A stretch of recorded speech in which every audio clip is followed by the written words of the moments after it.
Hi everyone, I'm Tisa Brown. I'm the Provincial Silviculture Performance Assessment Specialist with the Forest Science Planning and Practices branch. Thanks for taking the time to do this training. This video will strictly cover how to fill out and use the new FS658 and FS659 field cards. So if you don't plan on using the new field cards, you do not need to watch this video. There are other training videos posted on the Silviculture Survey's website. If you scroll to the bottom of the page, you'll see a Silviculture Survey online training modules section.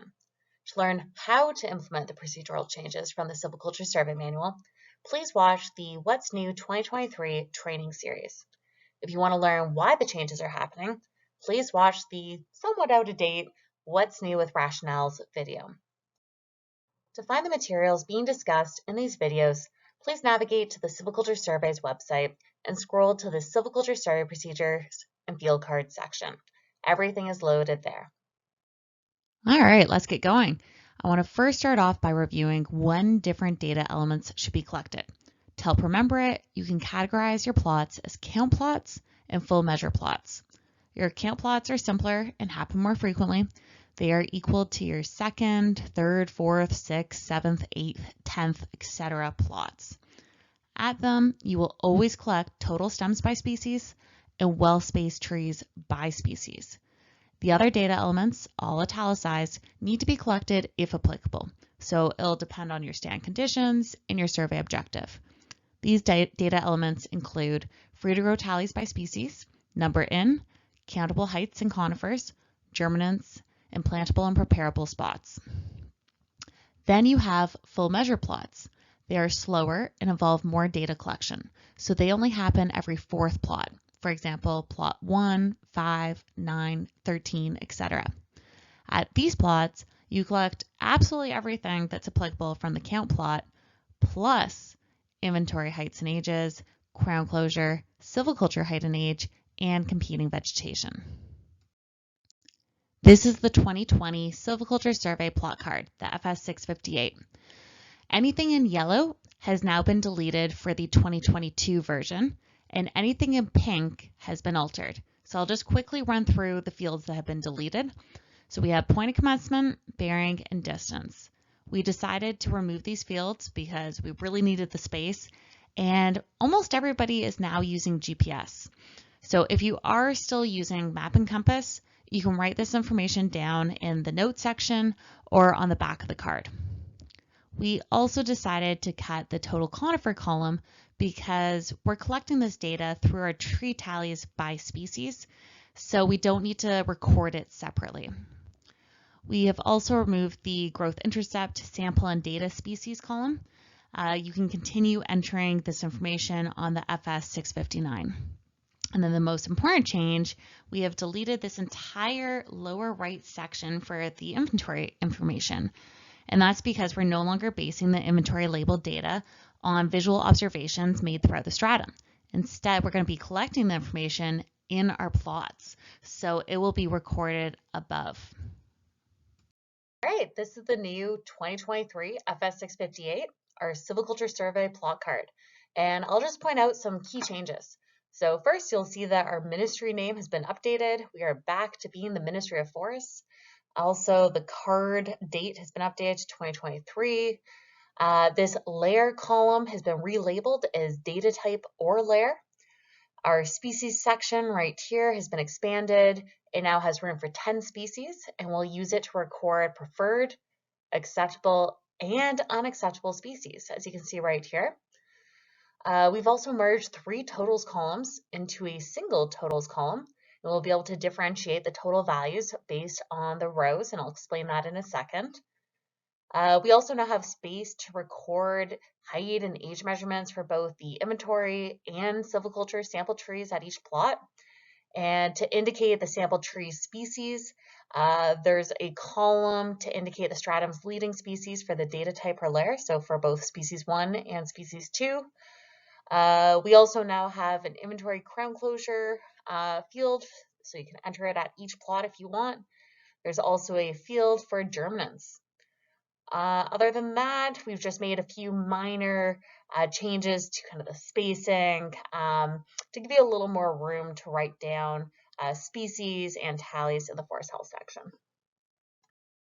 All right, let's run through the survey to better understand the changes. So first, we need to write the species out across this top row. You need to include all commercial tree species present within the stratum, not just the well-spaced or free-growing species. And they're spaced for up to 10 species. Now, to avoid miscalculations on the FS659, I make a point of recording the same order of species across all my cards within the stratum. And I try to make sure any other surveyors within the same stratum follow the same order. Now, in the row below, I record each species acceptability. I find that in the site plan. So for the fir, spruce, and cedar, they're preferred. The subalpine fir is acceptable, and then the pine and aspen are unacceptable. Now I come to my first plot, and I record the plot number, 1, and the stratum, A. I'm doing a free-growing survey, so I create 3 rows. The T row is for my total tree tallies and my other inventory information. My W row captures my well-spaced tree tallies, totals, and if applicable, heights and ages. My F row captures my free-growing trees, my free-growing total, and my free-growing heights and ages. Now, I use this middle section for my tallies. So in this T row, I do my total tree tallies by species. And this is one of the major changes. We are going to be basing our inventory species composition off of these tallies. It gets used for growth and yield and by many other program areas. So its accuracy is very important. When I do these tallies, I count all living commercial trees. And again, all tree species listed in the results, I think section 6 or in the FS660. Wow, sorry, I messed that up. Sorry. The FS660 or the results tree lists are considered commercial. So I count absolutely everything, big trees, small trees, unhealthy trees, ugly trees. The only exception is germinants. I do not tally germinants in this row or in this totals column. Instead, germinants get their own space. There's a germinants column right here, and that's where they should be tallied. So altogether, I found 29 fir, 2 spruce, 15 cedar, 9 subalpine fir, and 26 aspen in my plot. I add that up and I get 81. So I have 81 trees within my plot. I enter that in this totals column under the T row. Then in the row below, my W row, I record my well-spaced tree tallies by species, same as normal. So I have 3 well-spaced fir, 1 well-spaced spruce, 1 well-spaced subalpine fir. In total, that is 5. Then in the row below that, I do my free-growing data. So I have 3 free-growing fir, 1 free-growing spruce, and unfortunately my subalpine fir is not free-growing because of brush, so I put down BR. So the total free-growing number is 4. If you do hit the M value with your well-spaced or free-growing counts, you then would write a letter M in the column, like this example right here. Plot 1 is a full measure plot, so I actually have more data to collect. I need to do heights and ages for my silviculture and inventory labels. Now, to do these measurements, I need to know the leading and secondary inventory species for the stratum. These measurements are not based on the most abundant species in the plot. It's always based on the stratum's leading species. So for my walkthrough, I know that my leading inventory species is Douglas fir, and my secondary inventory species is aspen. So I record it in these 2 columns, in the top row, in the T row. Then I need to pick my sample trees. So from within my 3.99 meter plot, I pick the tallest living Douglas fir tree, excluding residuals. I measure it to the top of the leader. It is 1.7 meters and 12 years old, so I record that here. Then, from within my plot, I pick the tallest living aspen tree, and I measure it to the top of the leader. It's 1.6, and it's 11 years old. Then I need to do my silviculture height and age. My status is clearly going to be free growing, so it needs to be based on the leading free growing species, which is fir. So I record that right here under the F row. So from within my 3.99 meter plot, I need to pick a representative free growing Douglas fir tree and measure its height, 1.6, and age, 12. So I record it here and here. If I wanted to, I could also do well space heights and ages. I also could do heights and ages on the second most abundant free growing species. If you're not actually certain what your leading species will be, it's really beneficial to actually collect heights and ages on a few extra species. If you want, you can use the space in the notes section to do that. Next, since it's a full measure plot, we need to do crown closure. I don't have access to recent aerial photography, so I need to do it based on ground-based estimates.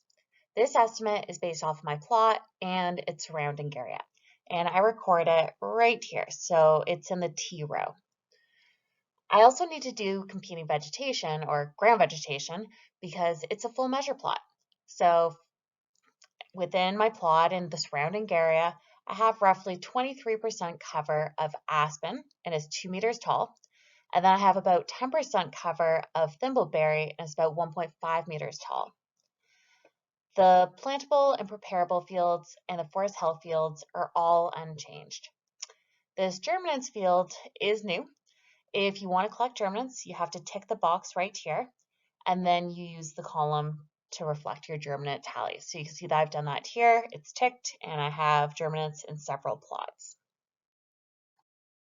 All right, this is the new 2023 FS659. There are some key differences. Most of the data elements of the inventory label are now based on actual plot-based measurements, so we need a space to calculate averages. So you can see that there's now room to enter your total tree tallies across all plots by species and to calculate inventory species composition. There's also room for your inventory height and age averages for both your leading and second species. There's a field for total germinants and a space to calculate germinants per hectare. The wording of the inventory label has been tweaked to make it clear that reporting needs to be done to the nearest 1%. The label for the silviculture label has been updated because the height and age now is reflective of the leading silviculture species. We've also removed the space for the silviculture site index and site index source because that wasn't actually being used by anyone or transferred to results. All right, so we now have a row for the total tree tallies by species. These numbers are the sum of your plot tallies. So for example, for Douglas fir, we add up the Douglas fir tallies from our plots in the FS658 in each of the T total tree rows. So it would be 29 plus 21 plus 21 plus 22 plus 27 equals 120. And then that gets entered in right here. We then repeat this exercise for all other species. We then add up all these values. So 120 plus 38 plus 35 plus 27 plus 1 plus 93, and we get 314. It's always a good idea to double check your data entry and your math by also adding up the totals column for the T rows. So that would be 81 plus 58 plus 61 plus 55 plus 59. Again, that equals 314. So our math is good and we are in the clear. We then need to calculate our inventory species composition. So to do that, we simply take our tree tallies by species and divide it by the sum of total trees. So for Douglas fir, it's 120 divided by 314 times 100 equals 38%. We then repeat this exercise for all other species. The process for well space and free to grow is unchanged. We just need to make sure you're adding up the data from the correct row. This whole section to the left uses data that's based on the tree tallies by species. It does not use the values from the totals column. So for fir, we add up the numbers from the well-spaced rows, so the W rows. So it's 3 plus 1 plus 3 plus 3 plus 4 equals 14. And we enter that in right here. We then repeat for all other preferred and acceptable species, so these 4 columns. We do not need to do it for the pine or the aspen because they are not preferred or acceptable. When that's done, we add up this row. So 14 plus 6 plus 6 plus 4 equals 30. We enter this into the sum of well-spaced disregarding the m value. We then divide our species tallies by the total well-spaced tally to get our species composition percent. So 14 divided by 30 times 100 equals 47%. We repeat that for each species. We also repeat this for our free-to-grow numbers if collected. So you can see that we did the same thing using the data from the F rows. All right, now let's talk heights and ages. So in this first column here, we have inventory and silviculture age for the leading species. So the value in the top row, 13, is associated with the total tree data. So its age is for the leading inventory species, and that is Douglas fir at 38%. The value in the bottom row, 12, is associated with the free-to-grow data. So it's the silviculture age for the leading free-to-grow species at 57%. That's again Douglas fir. To get these values, we need to average the age measurements from the plots. So we're using this column here. This stratum only had 5 plots, and we recommend 3 measurements per stratum. So this surveyor recorded ages and heights at plot 1, 3, and 5. If it was a larger stratum, you normally do these measurements at plot 1, 5, 9, 13, 17, etc. So to get the inventory age, you average the values entered into the T rows. So these are the yellow values here. And so that would be 12 plus 14 equals 38. We then divide it by the number of samples, 3. So 38 divided by 3 equals 12.67. We have to have an even number, so we round up and we get 13. And that gets entered right here. And it also gets entered over here into our inventory label. We then repeat this exercise for our silviculture age. This time we're using the data that's associated with the F row. So highlighted in orange, we get 12 plus 12 plus 12 equals 36 divided by 3 equals 12. That gets entered here and it gets transferred over to the silviculture label at the bottom. Leading age equals 12. The process is then identical for heights for the leading inventory and silviculture species. So the next column over. All right, next we have a column for age data for the second most abundant species in the stratum. It's required for the inventory label. It is not required or part of the silviculture label, but this info can still be collected and reported to results if you'd like. So for this example, our second most abundant inventory species is aspen. So the ages in the FS658 in the T row reflect aspen's age. So you add them up. So it's 11 plus 13, and you divide that total by the number of samples. So it's 35 divided by 3, which is 11.67. Again, age always needs to be an even number, so we have to round, and we get 12 years. That then gets entered right here, and it gets repeated down in the inventory label section at the bottom. So second age equals 12. Again, it's not mandatory, but if we wanted to do silviculture heights for the second most abundant free-to-grow species, spruce, we absolutely could. They would just be entered into the F row, and then they would be entered into this section right here of the FS659. It would not show up in the label, but it would be able to get transferred through to results. Now, it can be a little bit confusing when your age column actually reflects 2 different species in different rows, so you would just need to be careful with your data entry. You repeat this entire process for your second most abundant species for height measurements as well. All right, we also now have space to calculate germinates per hectare. First, we have a total germinates field on the FS659 right here. We need to add up the germinates from the FS658. So first we check to see in field 110, is it germinates that's collected or is it actually number in? So germinates is checked off, so these numbers do reflect germinates. So we go 6 plus 3 plus 2 equals 11, and that gets entered right here. To then get germinants per hectare, we multiply this total germinants by the plot multiplier, it's 200, and we divide it by the number of plots, 5. So 11 times 200 divided by 5 equals 440. So we have 440 germinants per hectare.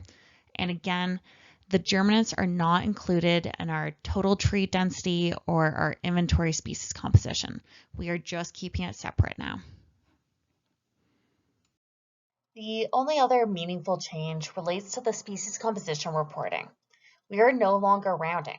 So that means that you can directly enter the values from field 126, sorry, maybe 127, directly into field 161 down here. That would only be untrue if you have more than 10 species. Results in the VRI can only handle 10 species. So if you have 11 or 12, you would need to combine the most minor species with the leading species. The back of the FS659 is basically unchanged. I simply swapped out the header here. It's now ground vegetation, and the numbers at the top of these columns have been fixed, but that's it. If you have any questions or suggestions, please reach out. My email is listed on this slide.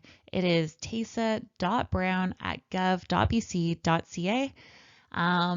Thanks so much for watching and happy surveying.